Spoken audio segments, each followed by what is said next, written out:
오늘 이 자리는 SKT와 CJ 헬로비전의 인수합병이 가져올 산업사적 사고효과, 국민 편익에 미치는 영향 등 여러 가지 효과에 대해서 사회 각 분야로부터 공개적으로 의견을 수렴하기 위한 것입니다. 오늘 수렴될 의견들은 정부의 인수합병과 관련된 결정과 정책 방향 결정에 귀중하게 반영될 것으로 생각됩니다. 오늘 공청회는 크게 두 개의 세션으로 나누어 토론이 진행될 예정입니다. 첫 세션에서는 SKT, CJ 헬로비전 인수합병 시 방송통신시장의 경쟁에 미치는 효과 측면을 초점에 맞춰서 토론이 있을 것이고, 둘째 세션에서는 방송, 특히 유료 방송의 발전에 미치는 측면에 초점을 맞춰서 논의가 진행될 예정입니다. 오늘 패널 토론자로 학계, 시민단체, 그리고 사업자, 그다음에 관련 협회 등을 대표한 총 13분의 선생님들이 토론에 참여해 주실 예정으로 있습니다.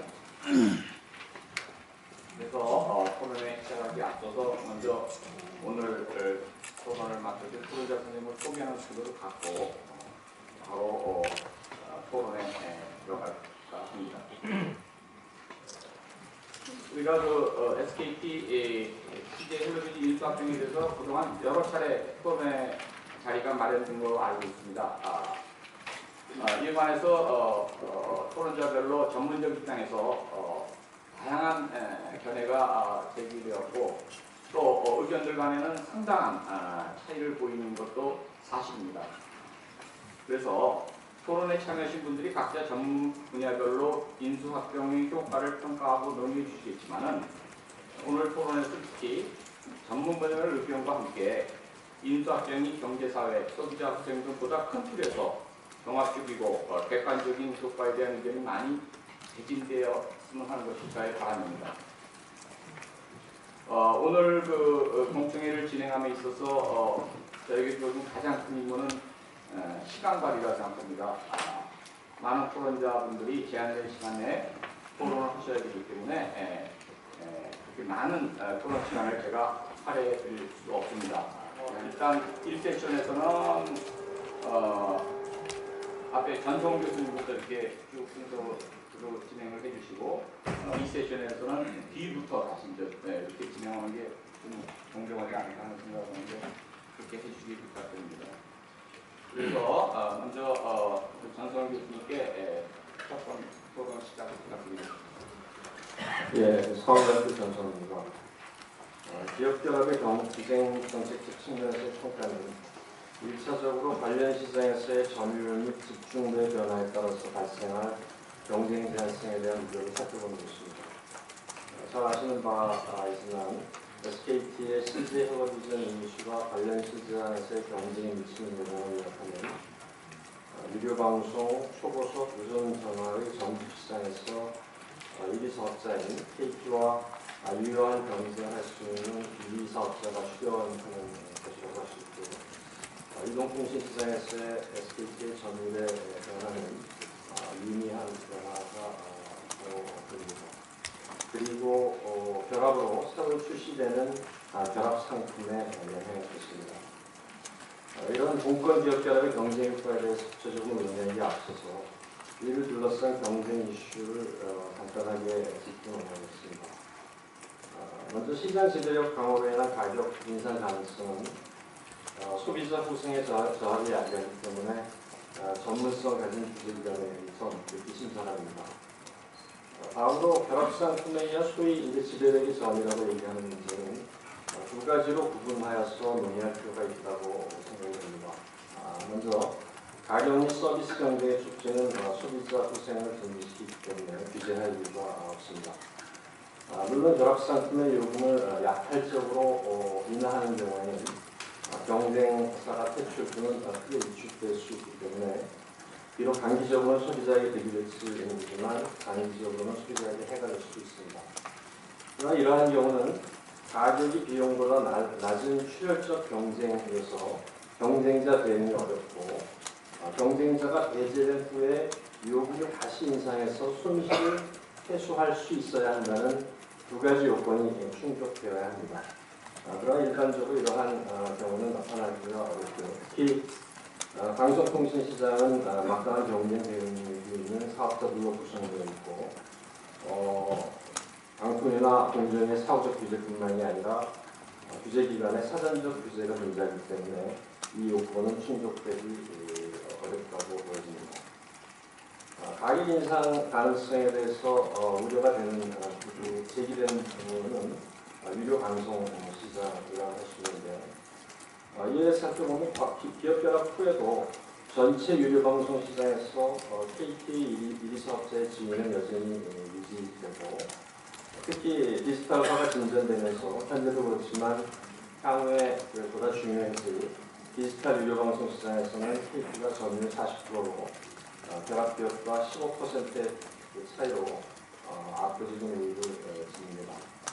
실제 유료 방송의 경우는 번역기업으로 사업을 하기 때문에 그런 애수의 특성을 감안해서 각 지역에서 결합 후에 새로이 발생하는 가격 인상 요인을 분석해 볼 필요가 있는데요. 이는 소위 경제에서 UPT 경제 분석이라고 하는데 이러한 경제 분석의 결과를 살펴봐도 가격 인상의 가능성은 크지 않은 것으로 나타납니다. 이에 대해서는 이 세션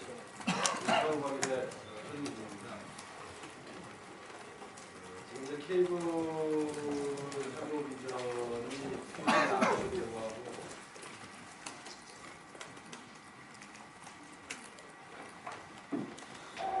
CJ 헬로비전이 수익이 남에도 불구하고 왜 매각을 하냐라고 얘기가 처음부터 좀 시작이 됐던 것 같습니다.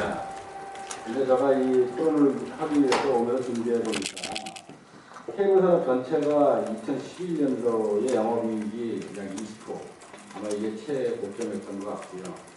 14년도에는 13.3%로 낮아졌습니다.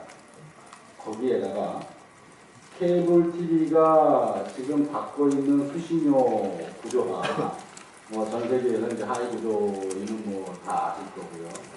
거기서 제일 큰 문제로 되는 것이 수익 배분 문제가 상당히 큰 이슈로 나왔습니다.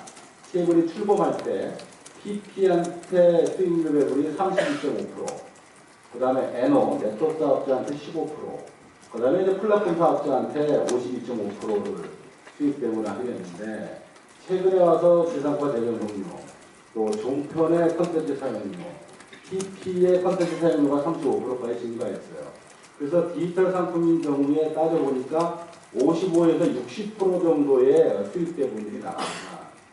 그러다 보니까 이게 점차 시간이 가면 갈수록 컨텐츠 사용료가 올라가다 보니까 수익은 없고 지출 부분이 상당히 커지며 의해서 과연 무료 방송의 산업 구조가 견딜 수 있겠느냐, 새로운 어떤 플랫폼이나 네트워크를 구축할 수 있겠느냐, 이런 이제 문제에 봉착을 하니까 최근 와서 이제 CJ가 수익이 남에도 불구하고 이제 인수합병이 뛰어든 것 같습니다. 그렇다면 해외 사례에서는 이런 문제를 어떻게 해결하느냐 살펴봤더니 결국은 M&A를 통한 새로운 서비스를 창출하는 것 이외에는 사실은 돌파가 없었더라라는 게 이제 최근에 이제 사례고요. 또 하나 이제 그 자료를 좀 보니까 이번에 인수합병하면서 콘텐츠 부분에 투자를 이렇게 하겠다라고 하는데 사실은 저는 그 부분에 대해서는 믿기가 좀 어렵습니다. 사실 정부에서 여태까지 매체를 허가할 때마다 IPTV, 유성방송 이런 거 쭉 허가하면서 콘텐츠 부분에 대한 투자 부분이 이제 허가상이 있었는데 과연 실현된 그 매체가 있느냐 살펴보면 사실은 믿기는 좀 어렵지만은 어쨌든 그런 전략적인 판단을 했다는 부분에 대해서는 플랫폼 사업자가 컨텐츠 투자에 트리거 역할을 할 수 있는 기폭제의 역할을 하지 않겠느냐 이런 판단도 들고요. 네, 저 여담대학교 박정우입니다. 오늘 저는 CJ 헬로비전 인수합병에 따른 각 시장별 영향이 TC의 집중도 소수 측에서 어떤 영향을 줄 수 있는가 이런 분석을 나름대로 시도했습니다. 페이지 5페이지를 좀 넣어주시죠. 부서 개선 시장은 이동통신 시장, 수고드리들의 시장, 이동방송 시장, 기존의 결합 시장이라고 할 수 있는 방송 소거자, 그다음에 이동을 포함한 결합 시장으로 구분했습니다. 분석된 결과 자세한 내용을 봤고요. 시장 집중도는 굉장히 중요한 의미를 갖지 않습니까? 시장 집중도가 굉장히 올라가는 얘기는 굉장히 감소하는 얘기고, 굉장히 감소하는 얘기는 결국 사업자가 대체되거나 굉장히 사업자 수의 감소를 위해서 공적으로 수익을 얻는 현실이 확대해야 된다는 것을 의미합니다. 이런 확대해서도 확대용의 보시는 바와 같은 시장 집중도 지수는 상상할 수 없을 만큼 높아집니다. 그 이유는 시장의 경쟁력을 갖고 있는 2위, 4위 또는 1위, 2위 사업자들의 변화를 통해서 시장 전체의 내용들이 굉장히 커지기 때문에 그렇습니다. 다음에 부패 지수를 넣어주시면 기본적으로 이런 합동의 시장에 대해서 얼마나 투자 측면에서 얼마나 많은 소식이 나올까에 대한 분석을 했습니다. 합동에 대한 말씀을 보시게 되면 현재 시장 구조는 굉장히 별로 아니기 때문에 그런 구조에서 충분히 시장 조직이 발전될 수 있음을 보여주고 있습니다. 예, 최영국입니다. 시간이 없어서 간단하게 단순하게 정리해서 말씀드리겠습니다. 과거에 방송통신 관련 사업자의 신규 선정은 N+1로 새로운 사업자가 진입하는 거였기 때문에 그 시장 영향력은 오히려 미미했습니다. 지금 N에서 지배적인 두 사업자가 결합하는 상황이기 때문에 사안은 훨씬 더 임팩트가 크다라고 저는 생각을 합니다. 그리고 논의 구조도 기본적으로 통신 두 사업자의 경쟁이나 아니면 독점이냐, 독점과 경쟁 문제나 혹은 수용자나 사업자 문제나 혹은 통신이나 방송 문제나 이 양측에 있어서 지금 너무 통신 사업자의 경쟁이나 독점 문제나 이런 쪽에 집중되어 있는데 어떻게 이제 시장 경제 중심으로 가고 방송을 살리고 수용자의 고생을 높일 것이냐의 문제가 초점이 되어야 된다고 생각하고요. 그래서 인수합병하는 이유로 내세운 것은 결국 뭐 일자리 창출이나 글로벌 경쟁력을 하는데 그 상식적으로 이치에 합당하지 않습니다. 몸집을 불린다고 경쟁력이 생기는 거 아니죠. 내수시장 문제인데. 그리고 1+1이 1이 되는데 어떻게 고용이 늘어납니까? 기본 상식에 반하는 주장들이고, 그럼 기본적으로 왜 인수합병을 하려고 하느냐? 결국 사실은 결합합을 확대하고 독점 강화해서 시장 지배력 키우려고 하는 거죠. 그건 뭐 기업으로서 그럴 수 있다고 생각합니다. 그리고 한 기업은 콘텐츠에 집중하고 한 기업은 지금 네트워크의 지배적인 사업자인데 플랫폼으로 확장해서 CPN이라는 미디어 가치 사슬에서 두 축에서 핵심적인 사업자가 될 수 있거든요. 그렇다면 기본적으로 지금 방송통신 정책에서 유지해온 그 가치 사슬의 네 축의 내부 경쟁과 지배력 전이를 막아왔던 게 정책의 핵심 아닙니까? 근데 그게 지금 본교되는 상황이니까 굉장히 심각한 일이라고 저는 보는 것이고요. 그래서 정부에서도 동일 서비스, 동일 기지의 원칙을 관철하기 위해서 작년 11월 24일 날 국무회의를 통해서 그 통합방송법을 제출했고 그것이 이제 국무회에 의결된 걸로 알고 있습니다. 그런데 인수합병 인가신청서는 12월 1일 날 제출됐죠. 그러니까 그 법이 이미 국내에 통과된 이후에 제출된 거기 때문에 현행법상 가자가 없다라는 주장은 무리가 있다는 거죠. 긴 논의를 거쳐서 국무회의까지 의결된 법안이 있는 상황에서 법이 없다. 입법 부재 상황이니까 이것은 아마 가자가 없다라는 주장은 정책 측면에서 봤을 때 적절한 주장이라고 보기 어렵고요. 그렇기 때문에 그 입법 후에 그 법에 입각해서 새로운 논의가 되는 것이 합당하다고 생각을 합니다. 그래서 저는 이번 이 인수합병 이슈를 방송 문제에 관해서는 이 세션에서 점진적으로 말씀드리기로 하고요. 마지막으로 예를 들자면 담배값 인상할 때도 인상 예전 일부터 한참 전부터 뭘 했습니까? 담배 판매를 제한했어요. 개인들의 권리를 다 제한했습니다. 왜? 부당한 이득을 취할 수 있기 때문에 그런 거죠. 정부에서 이 법안을 제출해서 통과시켜놨는데 법이 없으니까 해달라. 이것은 합당하지 않다고 봅니다.